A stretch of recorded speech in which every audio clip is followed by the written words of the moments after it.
আমাদের বরাকবেলির মানুষ এই রাস্তাঘাট নিয়ে অনেক সমস্যার সম্মুখীন করছে, সেটা আমরা অস্বীকার করি না অধ্যক্ষের মধ্যে। আমাদের বরাকবাসীর বিশ্বাস, আমাদের সেটা একটা সংকল্প যে এই মুখ্যমন্ত্রী আমাদের বরাকের জন্য কাজ করবে, সেটা আমাদের বিশ্বাস। কিন্তু অধ্যক্ষ মহোদয়, আমরা দেখতে পারি যে NSIDCL যেভাবে আন্তরিকতার সহিত কাজ করা উচিত ছিল অধ্যক্ষ মহোদয়, টাকা শাখা সত্ত্বেও ওনারা কিন্তু সেইভাবে কাজ করছেন না। অধ্যক্ষ মহোদয়, বরাক উপত্যকার গুরুত্বপূর্ণ NH6 Malidor to Badarpur, Silchar to Sutarkandi, Kalain to Barkhola, এই রাস্তাগুলোর বেহাল অবস্থা, এই বিষয়ে সদনে উত্থাপন করার সুযোগ দেওয়ার জন্য ধন্যবাদ জ্ঞাপন করছি অধ্যক্ষ মহোদয়। অধ্যক্ষ মহোদয়, ভগবান শ্রীকৃষ্ণ বলে গিয়েছেন, শরীর সুন্দর হয় না, সুন্দর হয় ব্যক্তির কর্ম, ব্যক্তির বাণী, ব্যক্তির বিচার, ব্যক্তির সংস্কার, ব্যক্তির চরিত্র, ব্যক্তির জীবনধারা। অধ্যক্ষ মহোদয়, বিগত 5 বছর মাননীয় মুখ্যমন্ত্রী হেমন্ত বিশ্ব শর্মা মহাশয় এই ইনফ্রাস্ট্রাকচারের ক্ষেত্রে আসামের রাস্তাঘাট, আসামের ব্রিজেস বা অন্য অন্য বিভিন্ন ক্ষেত্রে যেভাবে আসামকে নিয়ে গিয়েছেন এবং আসামকে রিপ্রেজেন্ট করেছেন এবং আসামের যে একটা আমূল পরিবর্তন করেছেন, সেটা আমরা অস্বীকার করতে পারি না অধ্যক্ষ মহোদয়। বিধায়ক হিসাবে ধন্যবাদ জ্ঞাপন করছি অধ্যক্ষ মহোদয়। অধ্যক্ষ মহোদয়, সবচেয়ে বড় ব্যাপার হচ্ছে কি, এখানে অধ্যক্ষ মহোদয় দুটা রাস্তা, এবং সেই রাস্তাগুলো যদি দেখা যায় যদি, তাহলে আমরা দেখতে পারবো যে রাস্তা বর্তমানের যে অবস্থা, যেটা যে এই যে রাস্তায় মালিডোর টু বদরপুর, অধ্যক্ষ মহোদয়, আসলে PWD ডিপার্টমেন্ট এবং PWD ডিপার্টমেন্টের সঙ্গে আমাদের মনিটরিং হয়, আমরা কথাবার্তা বলি, কিন্তু NHIDCL ওনার সঙ্গে যখন মনিটরিং হয়, আমাদের মন্ত্রী মহোদয় বা অন্যরা যখন মনিটরিং করে, ওনারা কিন্তু ঠিকভাবে আমাদেরকে সেইভাবে গ্রহণ করেন না। ওনারা এজেন্ডা লাগিয়ে থাকেন। ওয়ার্কিং করবেন ওনাদের মধ্যে ওয়ার্কিং করবেন, কাজ করবেন ওনাদের মধ্যে কাজ করবেন, কোন দিন কাজ আরম্ভ হয়, কোন দিন কাজ শেষ হয়, সেইভাবে অধ্যক্ষ মহোদয় আমরা অনেক কিছু জানি না অধ্যক্ষ মহোদয়, আমাদেরকে অবগত করানো হয় না। তাই আসাম, ভারতবর্ষের বিভিন্ন জায়গা থেকে অফিসাররা আসেন, একজন ভারতীয় হিসাবে আমরা ধন্যবাদ জানি, কোনো ব্যাপার নেই, কিন্তু আমাদের অঞ্চল সম্বন্ধে ওনাদের যে আন্তরিকতা থাকা দরকার, সেই আন্তরিকতা ওনাদের থাকে না। তার জন্য আমাদের অনেক সমস্যা সম্মুখীন হতে। অধ্যক্ষ মহোদয়, আমি বলছি যে আপনাদের মালিডোর টু বদরপুর, সেখানে শর্ট টার্ম মেনটেন্যান্সে NH6 মালিডোর টু কালাইন, সেখানে শর্ট টাইম মেনটেন্যান্সে প্রথম অবস্থায় 18/2/2026 28.62 কোটি টাকা স্যাংশন হয়েছিল অধ্যক্ষ মহোদয়। এখনও স্যাংশন হয়েছে টেন্ডার, এবং সেকেন্ড টাইম আবার টেন্ডার হলো, সেটা 14/5/2026 টেন্ডার হলো অধ্যক্ষ মহোদয়, 26 কোটি 27 লক্ষ অধ্যক্ষ মহোদয়।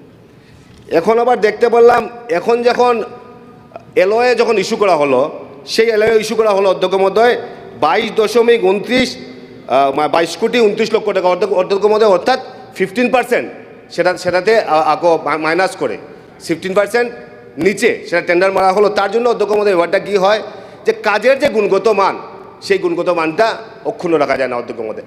আমাদের বরাকবেলির মানুষ এই রাস্তাঘাট নিয়ে অনেক সমস্যার সম্মুখীন করছে, সেটা আমরা অস্বীকার করি না অধ্যক্ষ মহোদয়।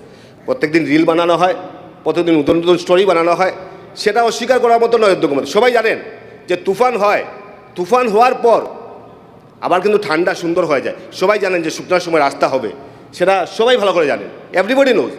কিন্তু সোশ্যাল মিডিয়াতে সেই ব্যাপারটা যাতে মানুষের মধ্যে যাতে একটা বিরূপ প্রতিক্রিয়া সৃষ্টি করা যায়, তার জন্য অধ্যক্ষ মহোদয় দেখা গেল যে সময়ে ওরা সোশ্যাল মিডিয়ায় বিভিন্ন কথাবার্তা বলে থাকেন।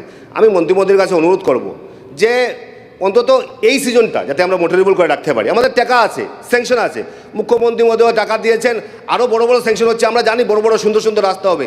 এই মুখ্যমন্ত্রীর সময় আমাদের আমূল পরিবর্তন, আমাদের বিশ্বাস, আমাদের বরাকবাসীর বিশ্বাস, আমাদের সেটা একটা সংকল্প যে এই মুখ্যমন্ত্রী আমাদের বরাকের জন্য কাজ করবে, সেটা আমাদের বিশ্বাস। কিন্তু অধ্যক্ষ মহোদয়, আমরা দেখতে পারি যে NSIDCL যেভাবে আন্তরিকতার সহিত কাজ করা উচিত ছিল অধ্যক্ষ মহোদয়, টাকা শাখা সত্ত্বেও ওনারা কিন্তু সেইভাবে কাজ করছেন না। তাই অধ্যক্ষ মহোদয় আমি অনুরোধ করবো, সেকেন্ডলি যদি আমরা দেখি, সেকেন্ডলি আরেকটা রাস্তা আমরা দেখতে পারবো অধ্যক্ষ মহোদয়, সেই রাস্তাটা হচ্ছে অধ্যক্ষ মহোদয় বরখোলা টু কালাইন রোড অধ্যক্ষ মহোদয়। সেটা হয়েছিল 31/3/2023 সেটা স্যাংশন হয়েছিল অধ্যক্ষ মহোদয়। কথা ছিল 103 কোটি টাকা অধ্যক্ষ মহোদয় স্যাংশন হয়েছিল। কথা ছিল যে 29/9/2025 সেটা সমাপ্ত করার জন্য অধ্যক্ষ মহোদয়। কাজ করলো না আমার অধ্যক্ষ মহোদয়। সেই কন্ট্রাক্টর যে যিনি ছিলেন সেই কন্ট্রাক্টর সেই কাজটা করলেন না, সেটাকে আবার নতুন করে আবার টেন্ডার করা হলো, 103 কোটি টাকা টেন্ডার করা হলো এবং নতুন করে BIDPL DSC জয়েন্ট ভেঞ্চারে সেই কাজ করবে, সেটা আবার টেন্ডার করা হলো অধ্যক্ষ মহোদয়।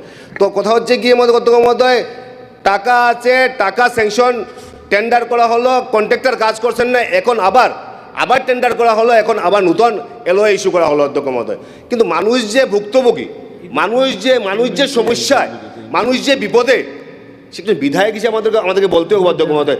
মানুষ মুখ্যমন্ত্রীর উপর অগাধ বিশ্বাস মানুষের, কিন্তু NHIDCL ডিপার্টমেন্ট সেইভাবে কাজ না করার দরুন আজকে এই অবস্থা অধ্যক্ষ মহোদয়। আমি অধ্যক্ষ মহোদয় আপনার মারফতে আমি মন্ত্রী মহোদয়ের কাছে অনুরোধ করবো, মাননীয় মুখ্যমন্ত্রী যাতে একটা স্টেট লেভেল যাতে একটা রিভিউ মিটিং করেন, যাতে প্রত্যেকটা রাস্তা নিয়ে একটা রিভিউ মিটিং হোক, আমাদেরকে নিয়ে একটা রিভিউ মিটিং হোক, অন্তত টাকা স্যাংশন সামনের দিনও কাজ হবে। কিন্তু সেইগুলো জানার পরও আজকে ডিপার্টমেন্ট যেভাবে সেটাকে আন্তরিকতার সহিত গ্রহণ করছে না, সেটাই দুঃখজনক ব্যাপার অধ্যক্ষ মহোদয়।